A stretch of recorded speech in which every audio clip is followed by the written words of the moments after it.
ঘুরতে যেতে কার না ভালো লাগে। আর শীতকাল বলে কথা, ঘুরবো না সেটা কি হতে পারে? আর যদি সেটা কোনো নতুন জায়গায় এক্সপ্লোর করার হয় তাহলে তো সোনাই সোহাগা। তো তোমাদেরকে চলো নিয়ে যাই এমন একটা জায়গায় যেখানে গেলে তোমাদের মনে হবে একেবারে ফিউচার জেনারেশনে তোমরা পৌঁছে গেছো।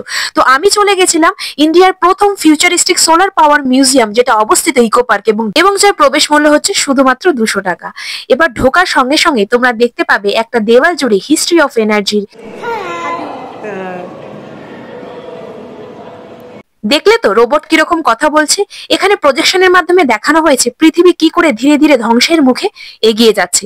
শুধু তাই নয়, একটু এগোলেই তোমরা দেখতে পাবে বৃক্ষ মাতার অসাধারণ একটা স্ট্যাচু। এভাবে যখন তোমরা একটা একটা করে ফ্লোর উঠতে থাকবে, দেখতে থাকবে যে পৃথিবীর সমস্ত অবলুপ্ত জীবদের কিন্তু এখানে শোকেস করা হয়েছে দেওয়াল জুড়ে। এখানে বেশ কিছু কিন্তু থিয়েটার হলও রয়েছে, যেখানে বসে তোমরা কিন্তু দেখতে পারবে, অনেক রকম ইনফরমেশন পেয়ে যাবে। আর আর দেখতে পাবে কিভাবে হাইড্রো পাওয়ার প্ল্যান্ট, কিভাবে টাইডাল ইউজ করে, কিভাবে টারবাইন ঘুরিয়ে এক শক্তি থেকে আরেক শক্তিতে রূপান্তরিত করা হয়েছে অ্যাজ ইউজুয়াল, কিভাবে জিওথার্মাল ইউজ করে এইভাবে বিভিন্ন ধরনের শক্তির উৎপাদনের মডেলগুলো কিন্তু এখানে তোমরা দেখতে পাবে।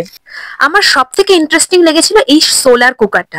অসাধারণ জিনিস কিন্তু এখানে দেখা যাবে। আর হ্যাঁ, এইসব সায়েন্টিস্টদের দেখলে মনে হবে তোমার সাথে কথা বলছে, তাহলে স্টিভ জবস, ইলন মাস্কের সাথে দেখা করার জন্য কিন্তু আসতেই হচ্ছে।